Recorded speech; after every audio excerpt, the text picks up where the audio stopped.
And again, Halloween Day, everybody. It is Wednesday, the 31st day of October, 2018. This is Wake Up Wenatchee Valley, and a more apropos shot from our cross camera you're not going to find anywhere. Clouds have been passing in and out over the last hour or so. In fact, I think Kat got some time-lapse footage of that.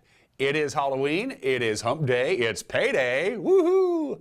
Don't know what I'm going to do with my $37.19. I'll probably just blow it all on, like, food or something like that. Good show for you today. Lots going on. We'll have that all-important trick-or-treat weather forecast for this afternoon and this evening for the kids, the ghosts and the goblins heading out and getting their candy from all over the place, of course. Lots going on there. We also have sports. As you know by now, the big sports story is this game has been moved. The Bridge of Sportsmanship contest, and one of the biggest, if not the biggest, matchup ever with league titles on the line has been moved. It was supposed to be Friday night. It's been moved to tomorrow night, Thursday night. We'll talk about that in depth. In sports, we'll hear from both Russ Waterman, the athletic director for the Eastmont School District, and Jim Beeson, the athletic director for the Wenatchee School District, to talk about how this whole scenario came to be. We have the obscure holiday. It's not obscure. It's Halloween. We also have Today in History. Everybody is entitled to Mike McNally's opinion, a brand new one, by the way, from Michael. We also have birthdays, the obscure, what else we got? Everything else that we usually do on this Wednesday. Before we get busy with our cameras around the valley, real quickly, this was toned out just about a half an hour ago. A two-car accident at the intersection of Mission and Kittitas, so in the general area of the Wild Huckleberry, a restaurant we're all familiar with. Two-car accident was toned out there. They're cleaning it up now, but on the morning commute, it made a lot of people run a little behind schedule. It's all but cleaned up now, but you might want to avoid that area still for another half hour or so as they clean up the roadway and file the reports and get the cars out of the way. In fact, it slowed down. My guest this morning, Darci Christoferson, the festival administrator, got caught up in that little mess down there, at the intersection of Kittitas and Mission. But she made it here. She's in the green room. She'll be my guest in the second half of the program. We'll have more on that accident for the evening news tonight. And now the Wenatchee Valley has completely disappeared. Ooh. Happy Halloween. Let's take you around North Central Washington with our Valley View cameras. And just like that, I mean, in a matter of what, 35, 40 seconds, a cloud bank comes over right in front of the lens of our 4K cross camera. So we're going to go immediately to number 2 Canyon, which is a much better view. That's 5th Street in the lower left-hand corner in the campus of Wenatchee Valley College. Most of what you see there, of course, is the East Wenatchee area. Again, sunrise is not for a while yet. Sunrise isn't until 7:43, so we're about 39 minutes before the sun officially comes up. So these cameras are letting in as much artificial light as possible. When you factor in the low clouds and the light pollution, it looks lighter than it actually is outside. That could be a little deceiving, all of these cameras, of course, courtesy of Localtel Sky-Fi high-speed wireless internet system. Camera 3 is going to be a dissolve of downtown Wenatchee, because again, we got to go with some of our lower cameras to get below the clouds and the fog. There's the traffic traveling over the Otabashian Bridge. In the lower right-hand corner is Wenatchee Avenue proper. Got a little bit of rain last night, not nearly as much as they anticipated, and it came a little bit later in the day. In fact, our camera crew got to stay dry when we did the soccer game last night here on the NCW Live channel. I like it when my camera people are happy. Camera 4 is Arundel Rock, looking at Turtle Rock. Head down towards the Wenatchee Valley. The automobiles commuting on US 97A is on your right-hand side of the screen. You can see just a little sliver of Omi Gardens. The clouds and the fog have kind of laid down and decided to call the Wenatchee Valley home here for a couple of hours. And that's really what we're going to have for most of the day today. Quite a bit of cloud cover, some residual rain, stuff like that. In fact, let's go ahead and take a look at your Halloween forecast from the National Weather Service. This is basically a continuous, a parade, I guess is the word, of light storms. Nothing dramatic, nothing crazy. Very typical late October, early November weather. We could still get a couple of raindrops here and there between now and about 8:30 or 9 this morning. Then we'll be done with it. What we're not going to have today is the sun. Sun's taking the day off. Clouds all day today. High of about 58, which is above normal. No wind this morning, but the wind's going to be picking up a little bit this afternoon as that next storm system comes in. Northwest wind 11 to 16 miles an hour this afternoon. So for you trick-or-treaters, you will be dry during the trick-or-treating hours, but it's going to be a little windy, and obviously you'll want to bundle them up as the sun goes down at 5:45, and it will cool down rather dramatically and rather quickly once the sun goes down. What sun we're going to see. Mostly cloudy tonight, dry. Winds will be dying down, 48 for the overnight low. Thursday, 20% chance of rain in the afternoon. We're probably going to stay dry. Lots of clouds, high near 59. There's still going to be, by the way, some snow in the very upper elevations above the pass level. Thursday night, of course, is going to be the Bridge of Sportsmanship. Slight chance of light rain late in the evening, well after the game is over. So everybody should be dry for the big football game. Lots of clouds Thursday night, 46 for the overnight low. Let's jump ahead to the weekend because we have a pretty good idea now. Looks good. Saturday, partly sunny and a high of 56. Last chance maybe to get some golf in. Sunday, partly sunny and a high near 59. And speaking of Sunday, don't forget, daylight saving time goes away and we go back to standard time in the wee small hours of Sunday. So at 2 o'clock on Sunday morning, it becomes 2 o'clock at Sunday morning all over again. Say goodbye to daylight saving time and welcome standard time again. So which means the sun will be coming up earlier, but it'll be getting dark at like 4:30. There are those people who don't like that. I'm among them. 6 minutes after the hour on this Halloween edition of Wake Up Wenatchee Valley. We're going to take a quick break. When we come back, I'll take a look at your Wednesday morning headlines. You're watching Wake Up Wenatchee Valley, live this morning from Studio 44 in downtown Wenatchee on the NCW Life channel.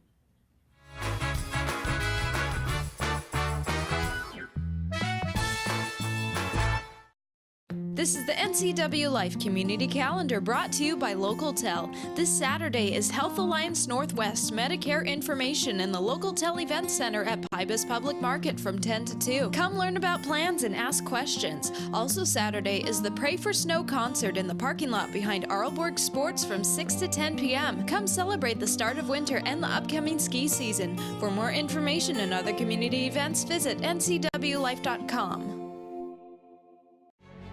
Join us Tuesday, November 6th for live coverage of Election 2018. NCW Life will be on the air live from 7:30 to 9 with results, analysis, interviews, and special guests. Eric Granstrom will be our studio host, and reporters Steve Hare and Dan Kuntz will be in the field providing up-to-the-minute results from all the races. In addition, we'll have expert analysis of the national and statewide races. The NCW Life channel, your local source for Election 2018. And now it's time for your local news update with Steve Hare. And we're back. Steve Hare, of course, is working all this week, but he's working modified hours because we're down one person as Grant Olson continues his much-deserved vacation, so I'll be handling the news here on this Wednesday. A Leavenworth area man who was accused of firing a gun at a Burlington Northern Santa Fe work crew last week has now been formally charged with 4 counts of second-degree assault. 44-year-old James Carl Brown appeared in Chelan County Superior Court Monday, was released on bond pending a November 7th arraignment. Prosecutors allege in court documents that Brown fired 3 warning shots into the dirt in front of the BNSF railroad truck with 4 workers inside that truck. Brown was arrested after a sheriff's SWAT team was deployed to his Chumstick Road residence. Brown claims that the railroad workers trespassed onto his property when they were trying to access a railroad crossing. Nobody was injured in the incident. Well, the Associated Press is reporting that a judge in Okanagan County has dismissed a lawsuit accusing Washington State of negligence in failing to contain one of the state's largest wildfires from 4 years ago. Superior Court Judge Christopher Culp last week dismissed the claims that was filed by families who suffered losses in the Carlton Complex fire. The lawsuit was brought by families who allege that the State Department of Natural Resources failed to stop the fire from spreading. A number of smaller fires, of course, merged into one massive blaze that destroyed hundreds of homes in the Okanagan County area and scorched more than 390 square miles. The court ruled that the state agency doesn't have a statutory duty to particular individuals to prevent or suppress fires, either as a landowner or in its firefighting efforts. The attorney who filed the suit says they are filing a motion to reconsider. Well, speaking of fires, when Chelan County Fire District Number 1 moves its downtown Wenatchee fire station to a brand new building, they're hoping to take pieces of the old building with them, specifically some history with them. A brass pole and a bell that sits atop the building. But because the Wenatchee Fire Station Number 1, which is kitty corner from our studios at 136 South Chelan Avenue, it's listed on the National Register of Historic Places, so certain processes like a public comment period has to be followed before the bell and pole can be moved. Fire Chief Mike Burnett says they hope to take one of the 2 remaining poles to the new station. So the pool, our new design for the fire station, has it as our actual main point for the firefighters to get from the second story down to the apparatus bay. So it's a functional purpose. We also use the pool for all of our tours that come in. Every kid that comes into the fire station wants to see a fire engine and wants to see a fire pool. So it's not only just educational and PR, but it's also a functional access for the firefighters to get from their living quarters down to the fire apparatus. And we're hoping to take the historical pole with us, leave one here in the building, and take the other one with us. The bell itself hasn't been rung in many years. It's going to have to be refurbished before it makes the move. The plan is to have the bell displayed in a courtyard outside the new fire station, which will be located at the former Prospector Pies restaurant location on North Wenatchee Avenue. Wenatchee Fire Station number 1 was opened in 1929. It was designed by Ludwig O. Solberg. That's him there, the architect behind many of Wenatchee's historic buildings and homes. The district hopes to have the new station open by next summer. What becomes of the old station has yet to be determined. Chelan County Commissioners say the county's Regional Justice Center is being reorganized to address increasing security concerns. Last week, Interim Jail Director Bill Larson presented the board with a proposal to increase and restructure staffing, as well as to add more surveillance cameras and upgrade existing jail cell doors. The request follows grievances by jail staff concerning dangerous working conditions. NCW Life sat down with the commissioners this week to discuss the proposed changes and why they're necessary. So it's something that we need to look at. The biggest challenge that we have right now is the financial component. But having said that, I mean, we are committed to maintaining a safe and secure facility. So we will be looking at that very carefully and analyzing what we can incorporate into what we have, and making making those changes that are necessary. It's going to be a challenge because of the way things have changed somewhat in our revenues. A number of years ago, we were bringing in quite a bit outside income just on bed rentals, which doesn't exist anymore. And some of the bed rentals that we do have now are higher risk inmates. So that does change the complexity. So there are a number of, I guess, moving parts, dynamics that are taking place right now that we do need to address. Kevin? Yeah, we had Bill come in. He's been here for about 3 months and had an opportunity to kind of take a good hard look at the facility itself, both the capital facility as well as the operational needs, and have identified basically those two things. What is needed with regards to staff, what is needed with regards to the leadership piece in that, as well as what is needed as far as the safety and security elements that are in the capital facility itself. And that business proposal that he provided to us is that it gives a couple of options, but it's something that taking a longer look at it might take a little bit longer to implement because of the funding that would be necessary to do that. And so we're going to continue to work with Bill with regards to what is needed immediately and what is in the budget to be able to do that. And then what do we need to do systematically throughout the course of the next few years to make sure that these things are put into place. The Chelan County Regional Justice Center is a 383-bed correctional facility that was originally built to hold half that number. Commissioners say there's also a larger percentage of the jail's inmates who are being held on felony charges, many more than in years past, and that makes for a more dangerous environment for jail staff. Well, no doubt you've seen the new banners hanging from the street lampposts in downtown Wenatchee. The project, undertaken by the Downtown Merchants Association, honors local military veterans. WDA Executive Director Linda Haglund comments on the project on an upcoming Life with Lisa Bradshaw show. The money they spent to pay for these banners, they will hang this year November and next year November. But we have the opportunity to do 60. We did 21 the first year, feel really good about that, but hopefully when they go the space up, for 60. we do, the capacity. So these will hang 2 years. And then hopefully next year we'll get other ones that will go on a 2-year cycle. And then we will find another veteran organization that's helping our vets in this community. Bunker comes to mind, those. So, so what we will do then, after the 2 years, they can keep their banner. Each of the banners consists of a picture of the veteran, the branch of service that they served in, and the length of their service and their story.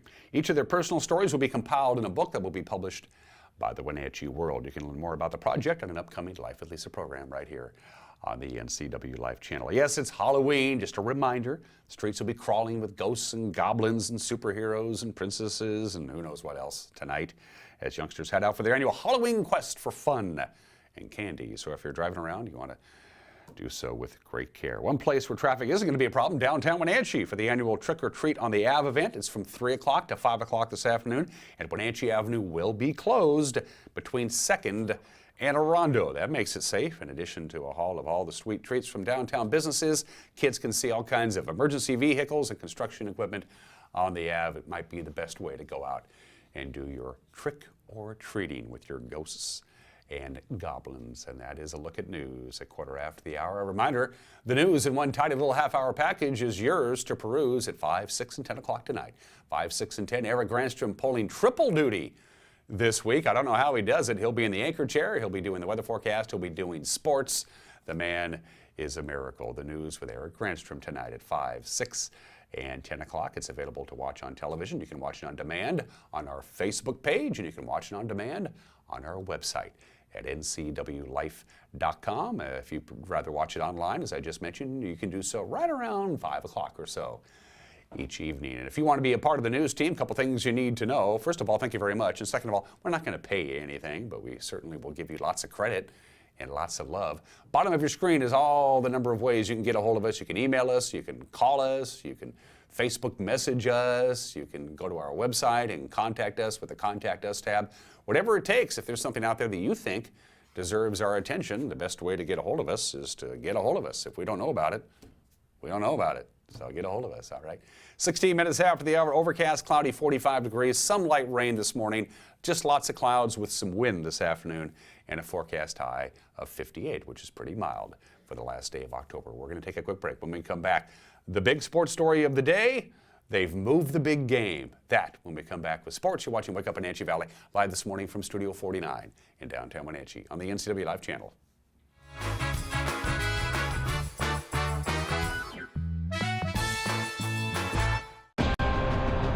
This year's Bridge of Sportsmanship game between Wenatchee and Eastmont also carries a possible Big Nine championship on the line. Join us for the live tailgate pregame show Thursday at 6 from the end zone at Lebofto Field at the Apple Bowl. Kickoff is set for 7. You don't want to miss this one. It could be considered the biggest game between Wenatchee and Eastmont ever. And we'll have it live on the NCW Live channel Thursday night at 6. I came here to CVCH because one of my friends referred me. When I met Dr. Jocelyn, she was just amazing. She connected with my son, and it meant so much to me. He opens up so quickly because she just sits there and plays with him. It really is like going to see a friend. It's really great to walk into somewhere where you feel welcomed and you feel accepted and respected. It just feels like home.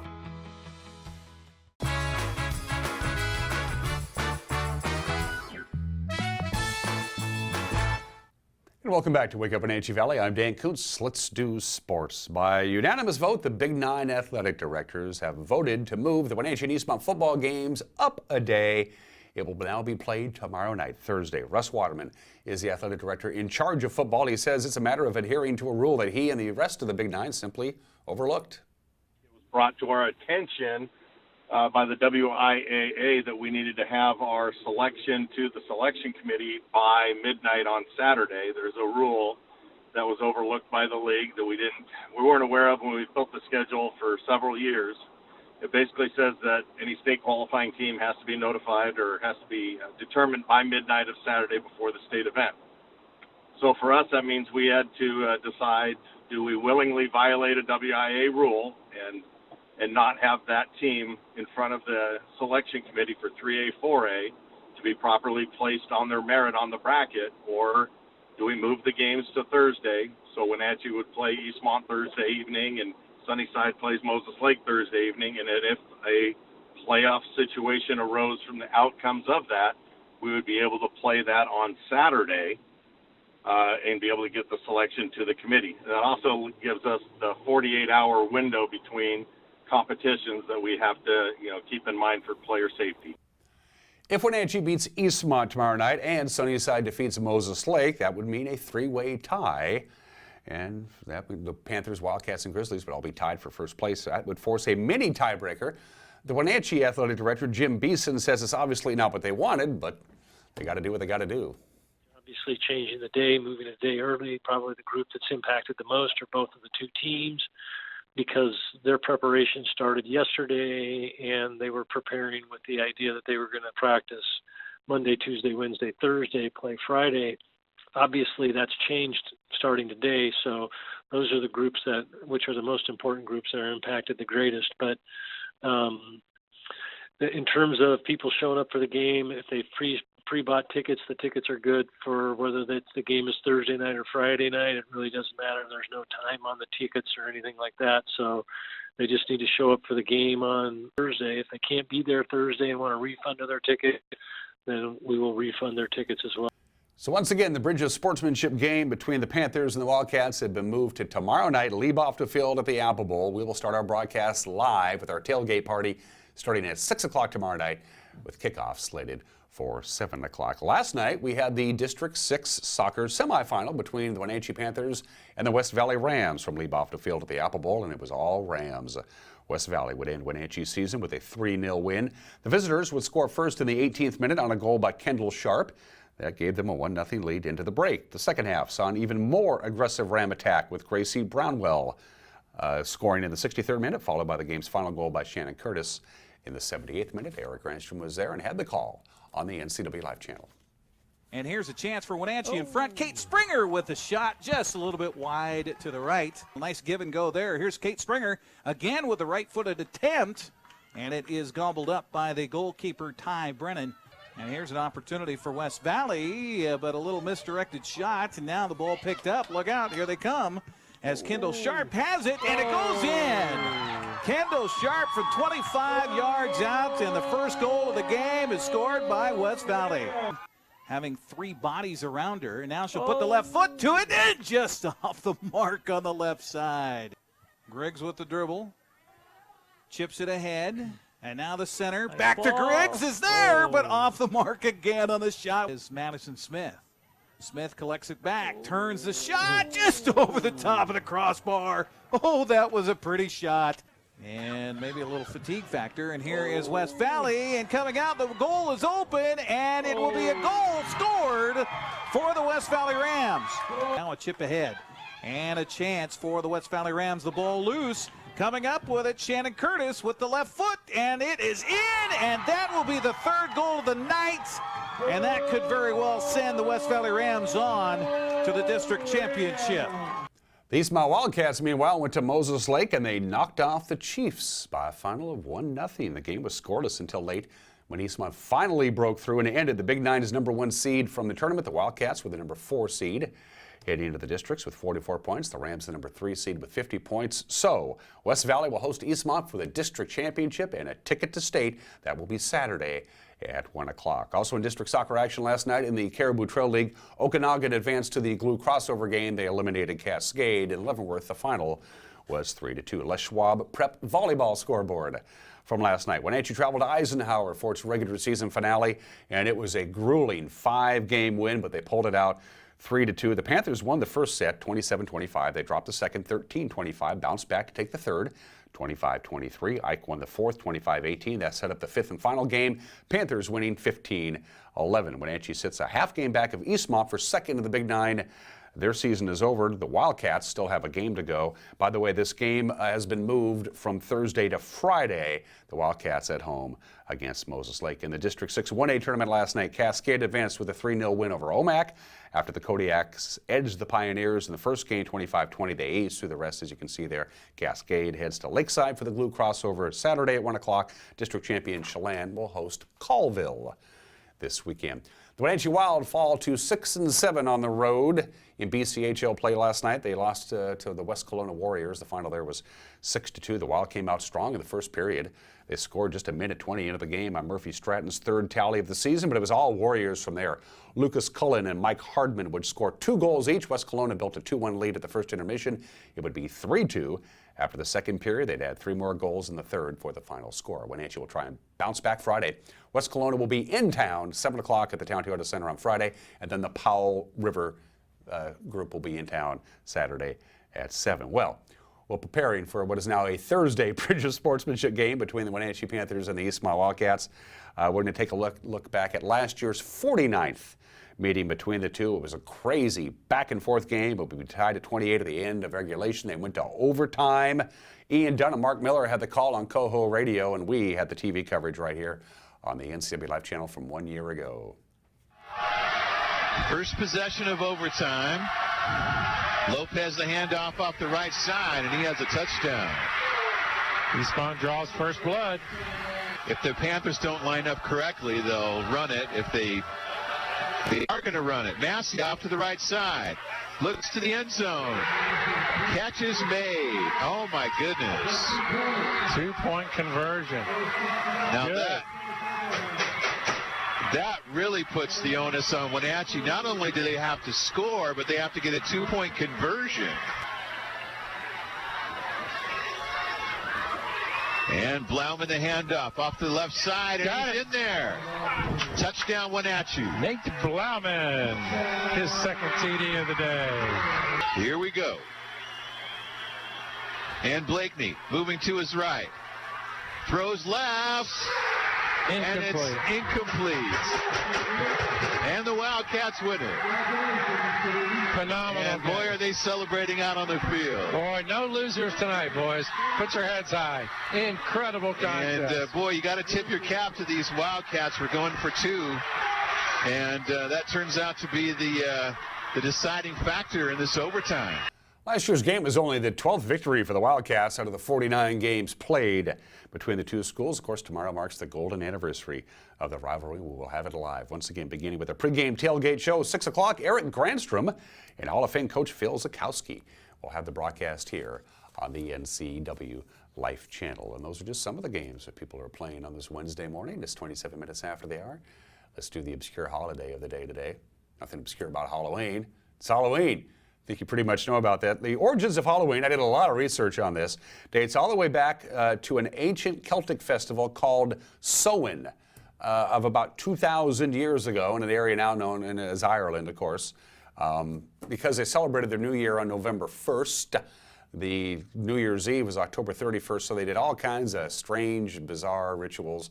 And somehow or another, it's very convoluted. I got the whole thing right here. Somehow or another, that has now developed to kids dressing up and going to your house and getting candy.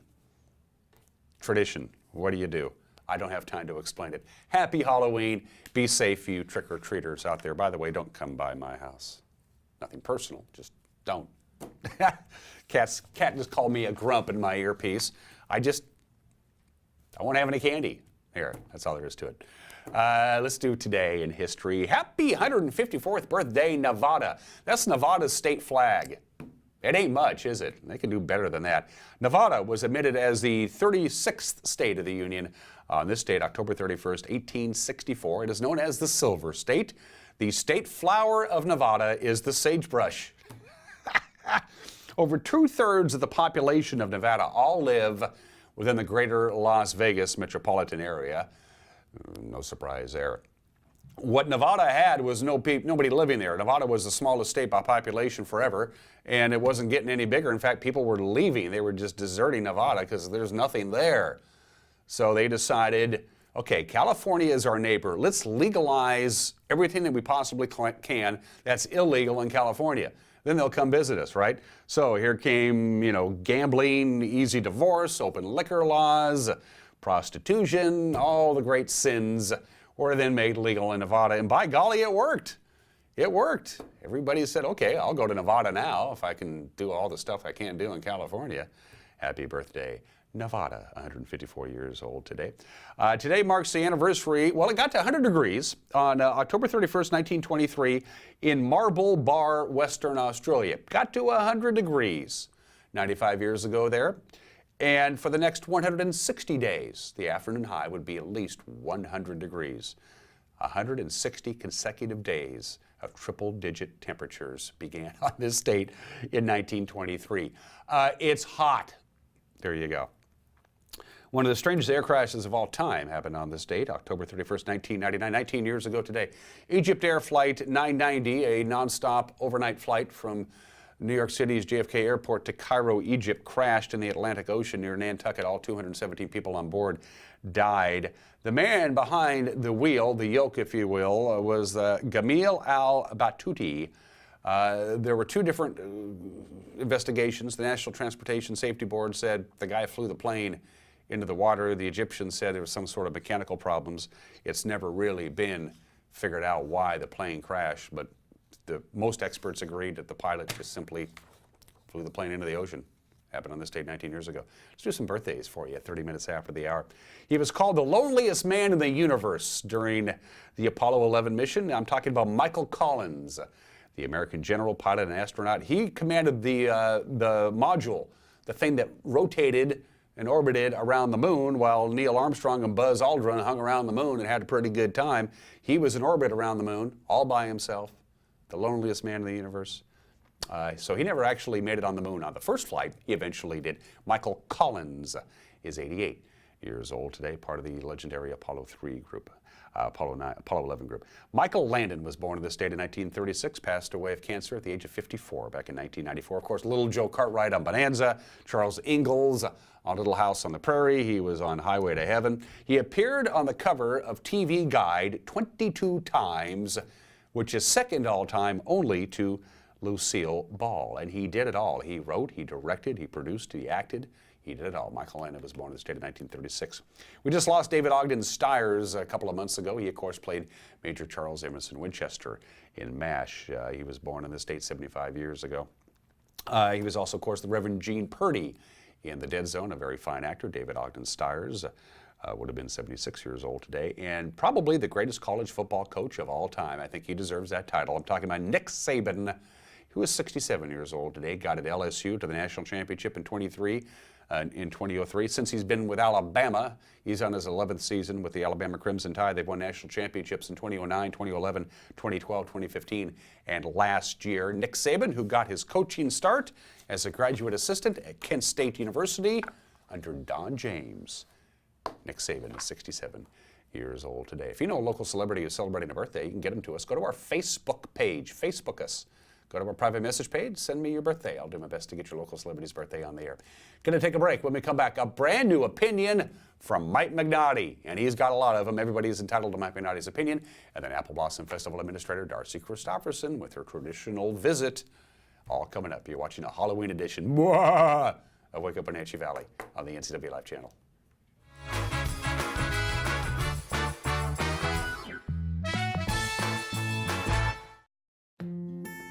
This is the NCW Life Community Calendar brought to you by LocalTel. The Wenatchee Valley Museum and Cultural Center is celebrating Dia de los Muertos this Thursday from 6 p.m. to 8 p.m. There will be music, dancing, crafts, and food at this free event. Music Theater of Wenatchee presents Little Shop of Horrors, which is being performed this Thursday through Saturday at the Riverside Playhouse. Get your tickets at Numerica Pack or at the door. For more information, visit ncwlife.com. Eastern Washington. It's a great place to call home and a great time to own a home. It's the ideal place to lay down roots for your family and your future. Gisa Credit Union thinks Eastern Washington is a great place to own a home too. That's why we offer all kinds of home loans with personal attention every step of the way. We're your home. For home loans, we're Gisa Credit Union. At Local Myth Pizza, we believe in real food, freshly prepared with only premium ingredients. Our cheeses are imported from Italy. Our sauces, dressings, and even our sausages are made in-house fresh daily.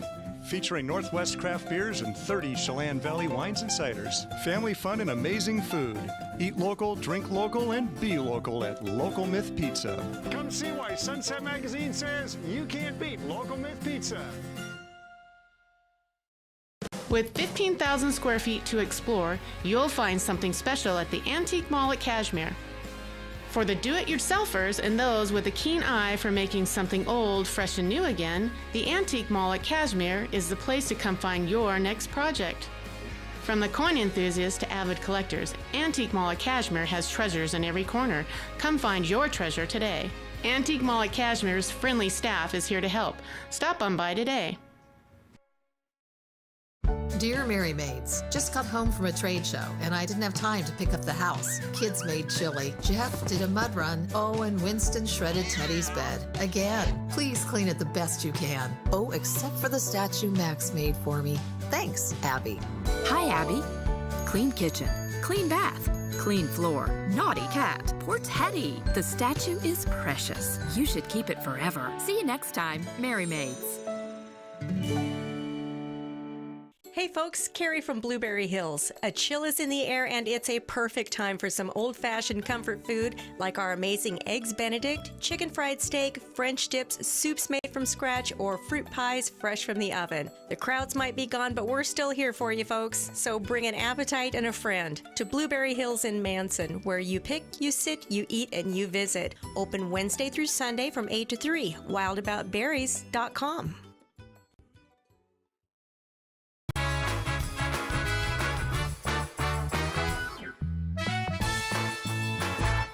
Hey, this is Mike Mad Dog Magnotti, and everybody is entitled to my opinion. Now, one of the many suggestions being kicked around to deter school shootings is improved mental health services. Well, I agree with that concept, that better identification of potential shooting perpetrators and the application of directed and subjective services to such individuals is definitely a step in the right direction.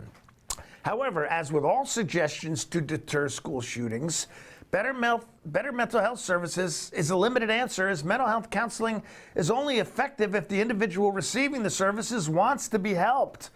The old joke comes to mind. How many counselors does it take to change somebody? Or how does it take to change a light bulb is what I mean. Well, only one, but the light bulb has to want to be changed. I messed up that joke. Hey, but this is Mike Mad Dog Magnotti, and that's my opinion.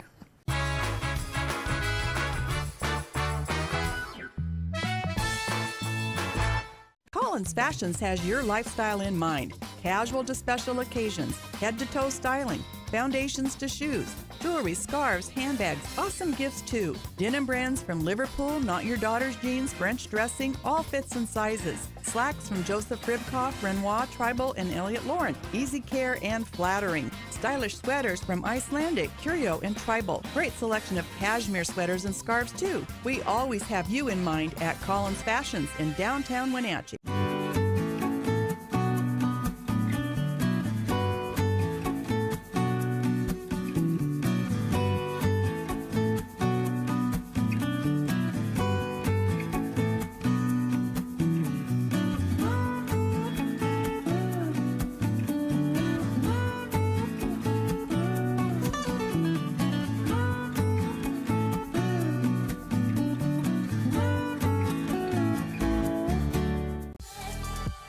This is State Representative Kerry Kandata inviting you to watch our new and improved 12th District 2.0 show.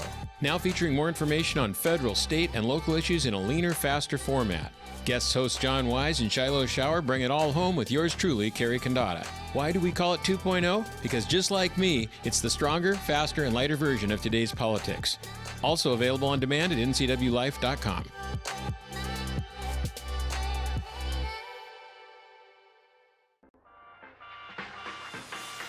NCW Life Channel is proud to present the Spotlight on Business. We're going behind the scenes to bring you the story of local businesses throughout North Central Washington. How did they get started? And why are they so successful? We'll answer these and other questions each week with Spotlight on Business, Sundays through Fridays on the NCW Life Channel.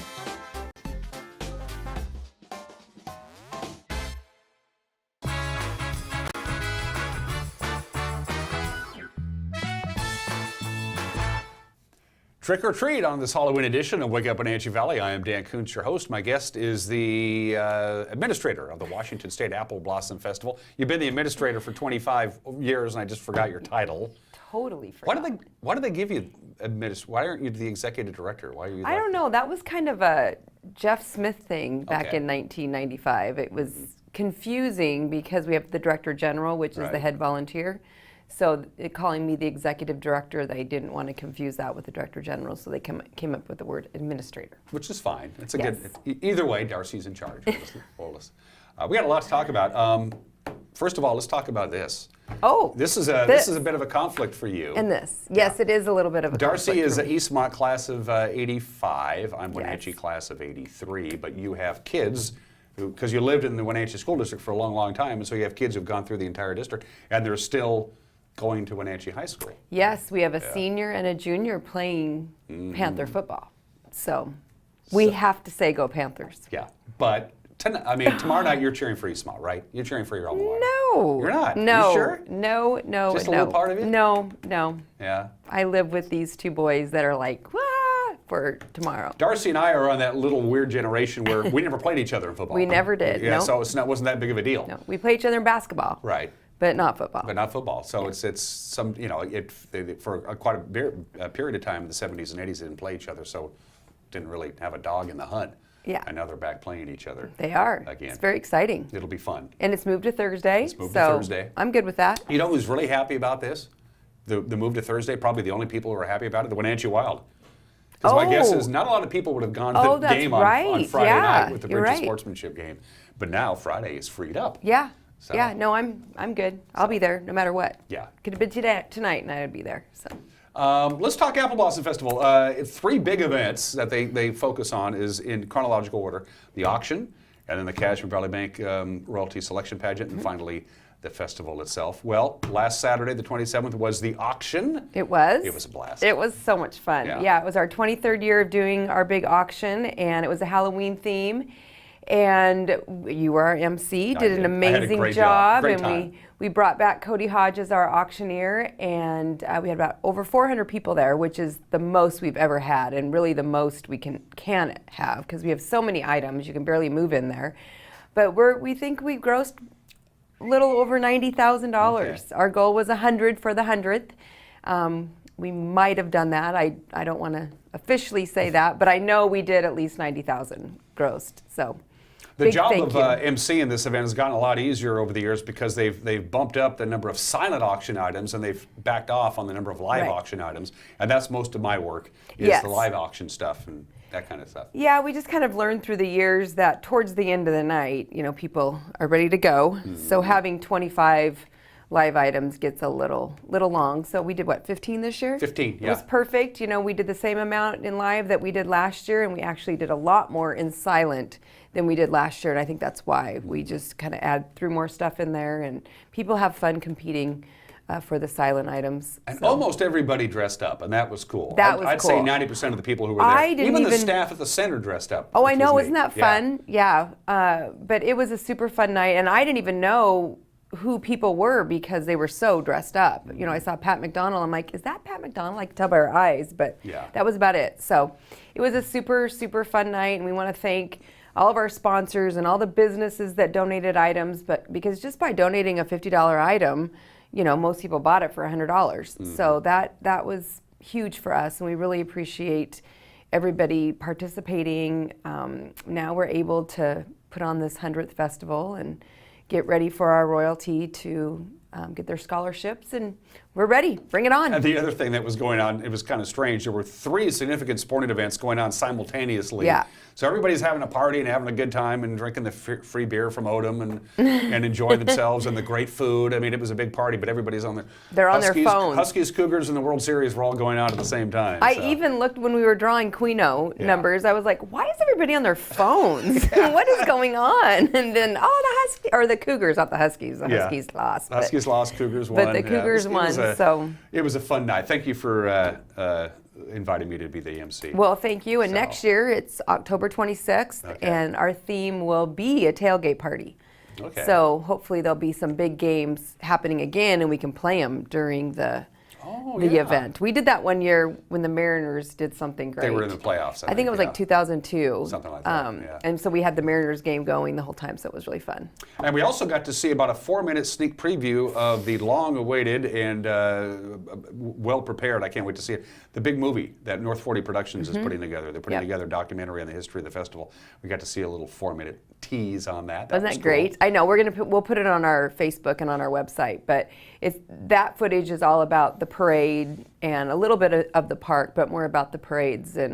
But seeing that in October, I was like, oh my gosh, we do that. You don't realize you do all that to make that happen, and seeing everybody's smiley faces and people waving and dancing. It was like, oh my gosh, this is so great. Most of the principal photography for the documentary it's going to be premiering coming up for the 100th Festival in May was shot last year during the festival, so they could start taking the footage. It takes a lot of work to do this. Yeah. And now they're going through some of the archive stuff that they've been able to get from citizens and Apple Blossom people, and they've been conducting interviews and things like that to bring the whole story together. So a lot of work. It's a lot of work, and we got all of our sponsors. Actually, I need one more sponsor, but it really could not happen without our sponsors. So up and coming stuff will be happening with our documentary for sure. So be sure and check out our app and our website, and we'll do little teasers for you. Tomorrow is November 1st, and that starts the next process. It's been going on for a little while, but now we turn the page to November, and that means for you senior girls out there, time to start thinking about royalty. It is. I have the flyers in my car right now ready to mail. So all senior girls in the Wenatchee and Eastmont School District, you will receive a letter, hopefully tomorrow or the next day, and that letter will invite you to attend a meeting. We call them mandatory meetings, and you must attend this meeting with a parent or guardian, and it's November 27th at the Wenatchee Center. We have a noon meeting, a 4 p.m. meeting, and a 6 p.m. meeting, and it's really just Royalty 101. We go over the whole process with you about being a top 10 candidate, a royalty member, the scholarship program, but all the information is on our website. So if you want to check it out early, you can go to our website at appleblossom.org or go to our app, which is sponsored by Crunch Pack, and we have the manual on there, the applications that you would have to fill out if you want to run, and it's just an opportunity for you to kind of check it all out. I've read it. It's a PDF. It's about 80 pages. It's not 80 pages. How long it's is maybe it? 50. It's about 80 pages.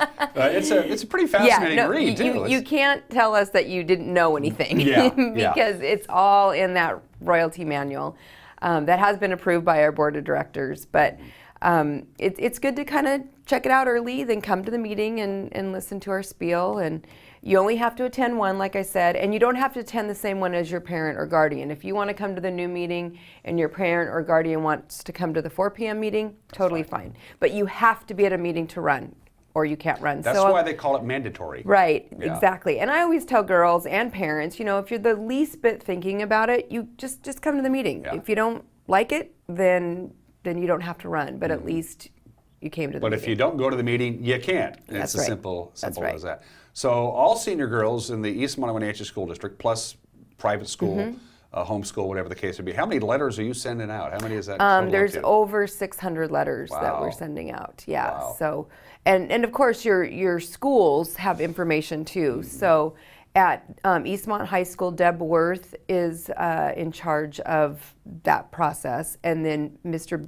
Butts is at Wenatchee High School. Okay. And then at the River Academy or any of the private schools, just talk to your principal or the secretary at the main office, and they'll have the information. But again, the same information is on our website. So everybody is eligible that has at least a 2.75 GPA and is a current senior, full-time senior at their school. That 2.75 was at the conclusion of your junior year, right? The end of your junior year. Okay. Midterm does not count. Right. And so. This is so much better than the way it used to be, and by that I mean, if you were a senior girl in Wenatchee or Eastmont, you signed a piece of paper and you were running. I mean, there was no vetting process at all. There was no minimum GPA. There was none of that stuff. When I ran, it was like that. Yeah. When you ran, it wasn't. Yeah, turns out I wasn't eligible.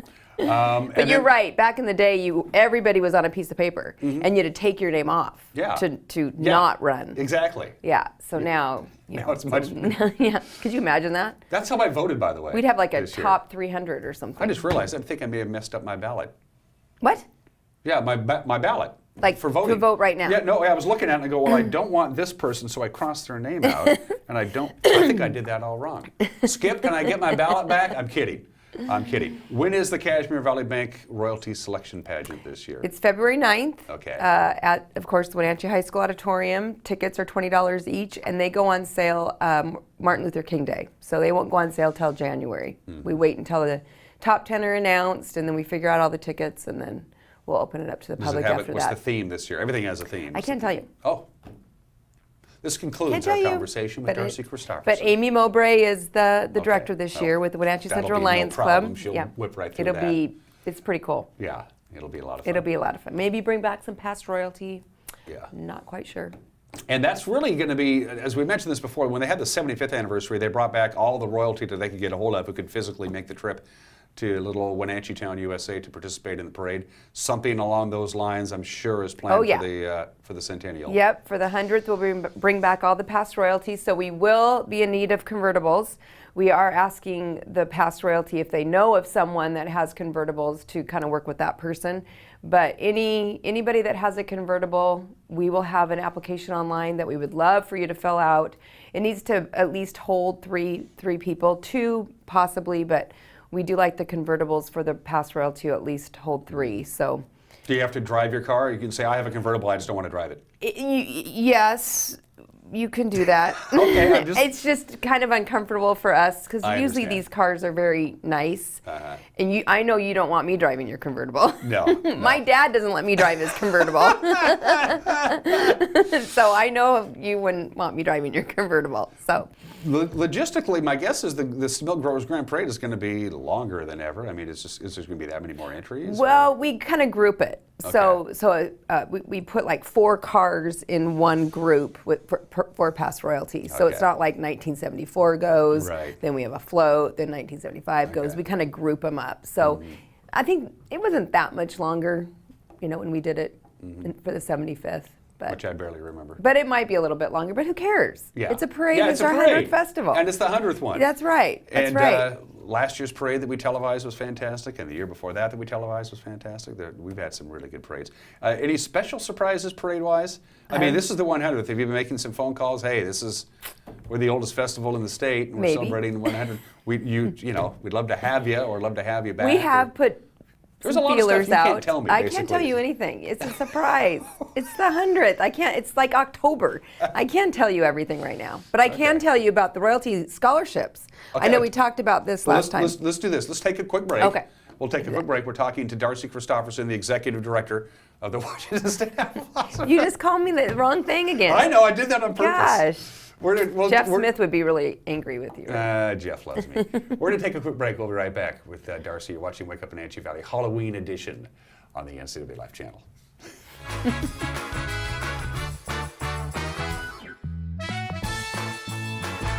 Arctic Refrigeration and Heating has been serving North Central Washington for 34 years. Arctic provides the finest heating and cooling air quality products for residential and commercial customers, along with prompt and professional customer service. Arctic also offers specialty services like custom sheet metal fabrication of ductwork, coil cleaning, as well as planned fall and spring maintenance for the overall well-being of your system. Arctic is available for emergency calls 24/7. Call Arctic Refrigeration and Heating for your heating and cooling needs.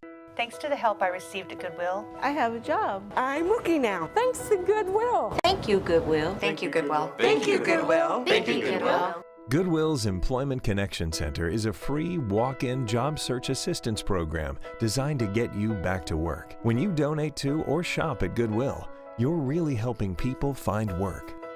Thank you. Goodwill, there's more behind the store. Find it all at Wenatchee Valley Mall. There's something for all ages at Wenatchee Valley Mall. No matter what the weather, the kids will have fun in one of the many play areas around the mall. Sign your kids up for fun adventures and super specials when they join the Kids Club. It's a great time for kids and an even better time out for parents. Check out specials and events 24/7 at WenatcheeValleyMall.com. It's your Wenatchee Valley Mall. Come shop today. Hey everyone, Fletcher and Amy Ellington here from Live It Up. In the investment world, ROI stands for Return on Investment. Well, how does better health, better wealth, and better relationships sound for ROI? Join us every week right here on NCW Life and learn how to invest in the most important asset, you. We're going to answer your questions and provide some weekly inspiration so you can create a life that you love. Join us on Live It Up.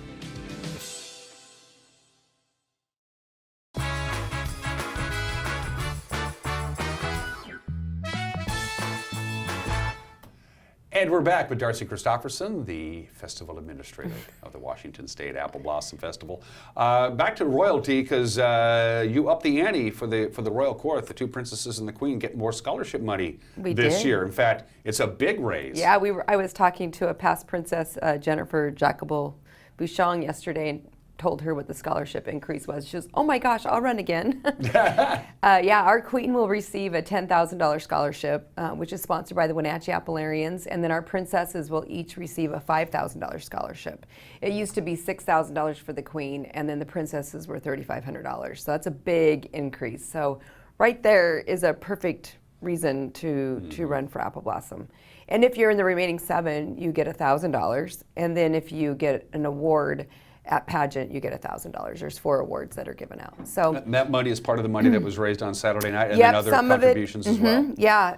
And through the years, a lot of people, past royalty and businesses, have donated money strictly to the scholarship program. So it doesn't, go in the Apple Blossom pot. It strictly goes to the royalty scholarship program, which has been great because that's helped us to not have to put so much money into the scholarship program from our pot. So, speaking of royalty, Queen Greta was dropped by the auction on Saturday. I didn't get a chance to talk to her. I didn't either. We were waving at her. Yeah, we were drawing Queen-O numbers. Oh, that's right. I didn't the have never-ending Queen-O numbers. Yeah, I didn't have a chance to check in with her, see how she's doing at school and all that stuff. She's doing great. Good. Yep, she's at Wazoo with my stepdaughter Megan. So they rode home together last weekend, and she's an AGD with Megan. So she's doing great. They love it. I think I heard that a lot from the kids that came home this weekend. It's really nice to be home. I think they're missing their beds, missing their families a little bit. But the transition from high school to college, especially the first semester of your freshman year, can be difficult. Oh yeah. So I think it was a perfect time for them to just kind of come on home and relax a little bit, and then go back and come home for Thanksgiving. So. And is it Dad's weekend this weekend? It is. Okay. Oh yeah.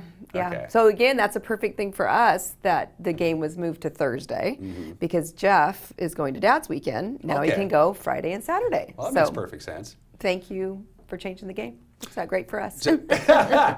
Maybe not for everyone else. Not necessarily for everybody. So the auction's a wrap. We're done. We did it. We pulled it off. Santa had a wonderful time.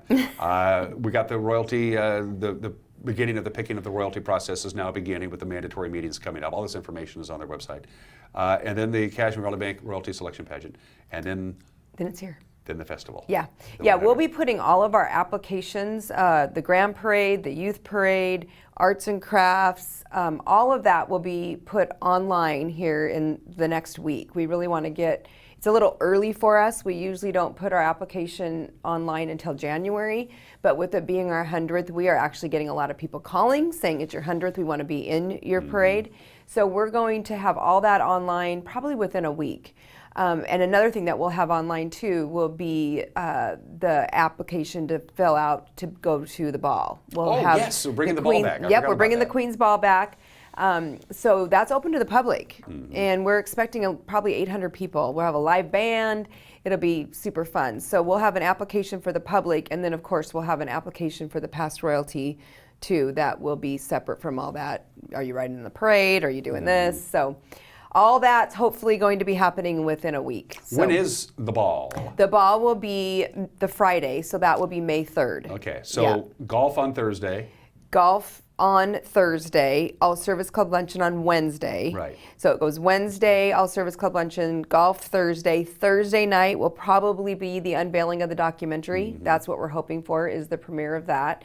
And then Friday will be the ball. Saturday will be the parade. And then we're really pushing everyone to come Saturday night to the park. And that'll kind of be a past royalty, alumni, whatever you want to call it, party for everyone on Saturday night. And then Sunday, we'll sleep. Yeah, tripling the size of the beer garden. Sunday will be great, though. Tripling the size of the beer garden last year was a really good idea. Yeah. Because Saturday night, that place was hopping. Right. Yeah. It was hopping. It was a good time. And it'll be hopping this year, too. So the well, weather the will be theme beautiful. is... The party never ends. There you go. So it really never ends. There you go.